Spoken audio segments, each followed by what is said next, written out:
The skyscrapers causing vertigo. The countdown begins in Tokyo.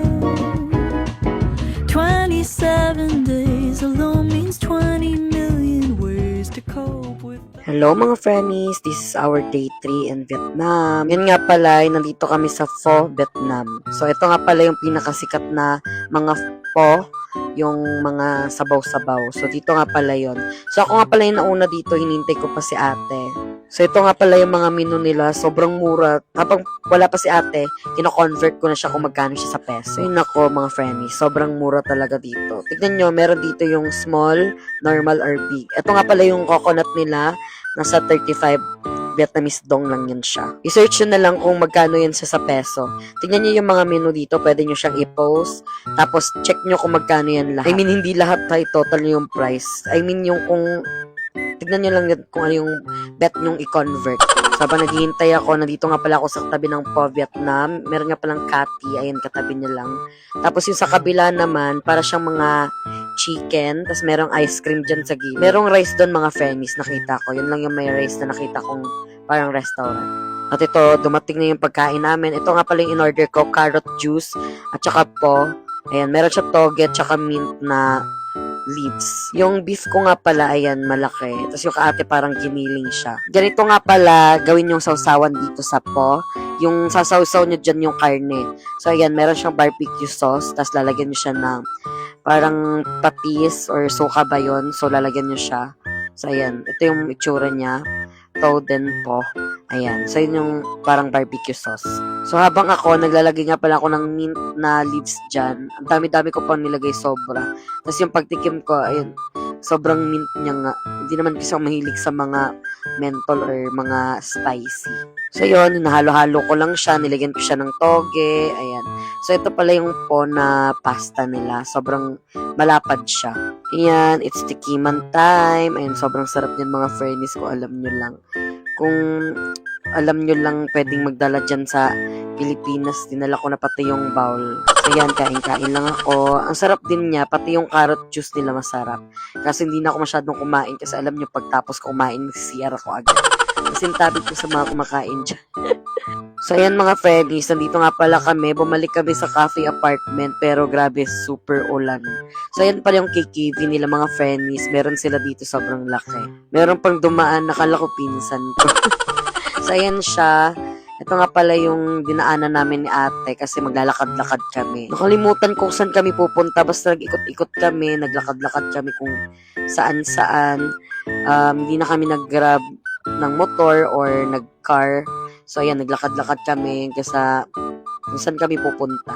So, ayan, bumalik kami sa cafe apartment. So, sa cafe apartment, bilang siya puro kape, meron siya mga bilihan ng mga perfumes, mga souvenirs, ayan. So, dito nga pala kami sa mga perfume. So, ito yung parang sikat sa kanila mga perfume. Mga tag 8,000 yung mga price niya. So, may mga maliliit. So, ayan, paglabas namin ng cafe apartment, pumunta nga pala kami dito sa Karak Club.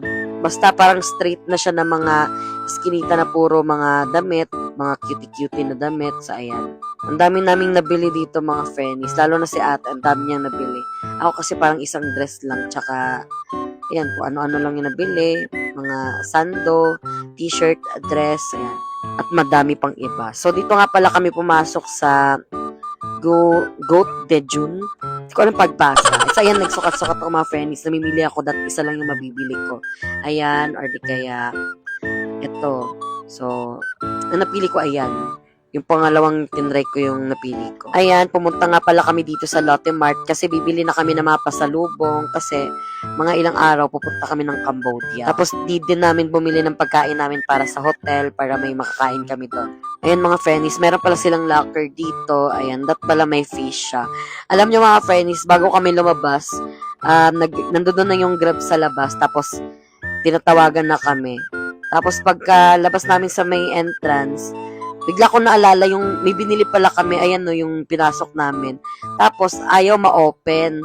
So nagka-aberya kami. Tinawagan namin yung customer service nila dyan kasi ayaw na ma-open nung lock namin. Iba pala yung fees na na-detect nung camera. So kaya ayun, bigla kaming bumalik. So Ayan, okay na siya. So, yun nga pala, papasok na kami sa grocery store. Isa-isa kami ni ate kasi magkakaiba yung pasalubong namin. Grabe, mga friends. Tignan nyo, dalawang pobo. Ayan, yun yung pinakasikat sa Vietnam, mga friends, na noodles. Kung pupunta kayo, yan yung bibilin nyo. Sobrang damihan nyo kasi ako nagsisi ako na 3 lang yung binili ko. Dapat 4 yan siya, kaso tinanggal ko yung isa. Ay, 3 na lang. Nagsisisi ako, mga friends. Kung pupunta kayo ng Vietnam, please, masabay nyo ako ng pobo. Please. So, yan, mga friends, kumuha na din ako ng mga matcha. Yan, in-arrange ko pa yan siya dyan. Ang dami kong binili, yung may mga barbecue sauce. Bumili din ako ng ketchup, yung parang sriracha din. Kasi sobrang mura dito. At saka yan nga pala yung mga pillows. Sobrang dami ko ding binili. Iba-ibang flavor yung binili ko. Meron din silang sponge na matcha. So, pillows na Oreo. Yun yung pinakasikat. So, yan, mga friends, naka 775 Vietnamese dong ako. Siguro mga nasa 1,000 plus lang. Sobrang mura at ang naming nabili. Tsaka i-check nyo yan kung magkano yung i-convert nyo. So, yan. So, kaya ate, tapos na siya. Siya yung pinakauna nagbayad. Ayan yung sa kanya. At sa akin, medyo madami-dami din. So, ayan. Pumunta muna pala kami dito sa harap. Para siyang McDo, mga friends. Pero, iba yung pangalan niya. Hindi ko din nakalimutan ko anong name ng yung fast food nila. So, ayan siya. Para din siyang McDo. Si ate nag-rice na siya. Ako, kaya ko pa talagang hindi mag-rice ng ilang araw. Pang 3 days na walang rice to. So, yun. Uwi na kami. Sobrang bigat. Bye-bye!